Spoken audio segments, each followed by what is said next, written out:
Hello po sa ating mga kapwa guro. Narito na naman po tayo sa ating channel upang pag-usapan ang kumakalat na policy guidelines tungkol sa implementation of the three-term school calendar in basic education. Ayan. So, bago po tayo magpatuloy, please follow, like, and share po ng ating video. And of course, please subscribe po sa ating channel para mas maging updated po kayo sa ating upcoming videos. So, ito na nga po yung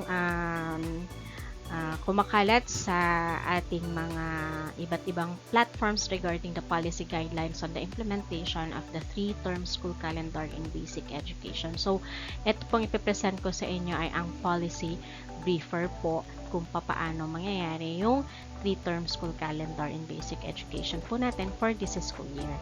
Basic structure of the school year, same number of school days under Republic Act 11480. So, the school year shall consist of not more than 220 days, and it shall start not earlier than the first Monday of June and not later than the last day of August. So, the school year will be divided into 3 terms. So, it will be defined as the opening block, instructional block, and end of term block. So the calendar is explicitly designed to protect instructional time, reduce transitions, and allow deeper mastery and more manageable pacing. Okay, so makikita po natin dito sa calendar po natin na term 1 is consist of 74 days, term 2 is consisting of 73 days, and term 3 will have 73 days. So the implementation shall begin with the school year 2026 to 2027, composed of 3 terms, each consisting of 65 to 69 days of engaged teaching learning activities excluding weekends and legal holidays. Okay, so from here, makikita natin yung term 1, term 2, and term 3. Makikita nga natin na each term may naka-indicate na start of term. So, ibig sabihin, dun po mismo yung exact date na kung saan mag-start yung per term po. And then, each one, sa term 1, mag-start siya ng June 8 to 2026. Ang term 2 naman will start on September 16, 2026, while term 3 will start on January 4, 2027. And each term also has this so-called instructional block. Okay? Sa term 1, meron tinatawag na opening block, June 8 to 11, 2026, which has 4 class days. So, dito kasi, kadalasan, dito nagkakaroon ng kumustahan, ayan, yung adjustment period ng mga bata. Kaya siguro siya tinawag na opening block. And then, June 15 to September 1, 2026 consists of 59 class days. Whereas, dito naman sa term 2, mag-start siya ng September 16 to December 4, 2026, consisting of 56 class days. While the term 3 will start on January 4 to March 23, 2027, consists of 57 class days. Okay? And we also have here the end of term block.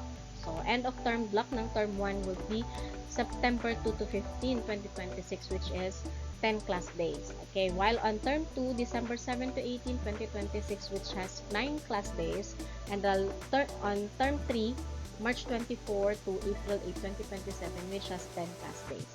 And each term also has the end of term, which is the last day.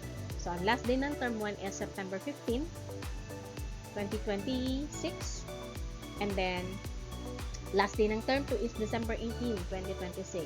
And while the last day of term 3 is April 8, 2027. Okay, so dito na sa letter B natin, we have here the beginning of school year, a formal opening block implemented exclusively at the beginning of term 1 every school year and is dedicated to beginning of school year activities. So this includes also the attaining structured learner readiness, baseline, conducting learners and parents orientations, and mandatory initial health assessment and screening of learners. Letter C, we have the instructional time. The instructional block shall be dedicated to teaching and learning activities aligned with the prescribed learning competencies.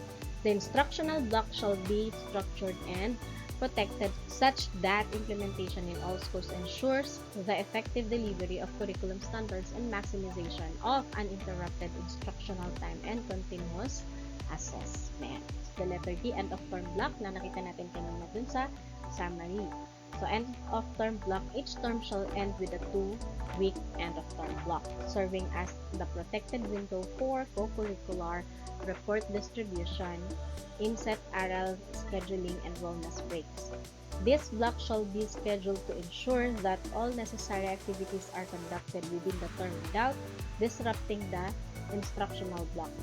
These activities shall include but are not limited to structured remediation or ARAL program, 2. Computation of grades and accomplishment of school forms, 3. Co-curricular and extracurricular activities, 4. Distribution of progress performance reports, and 5. Is in-service training of teachers or for teachers, and 6. Wellness break for learners and teachers.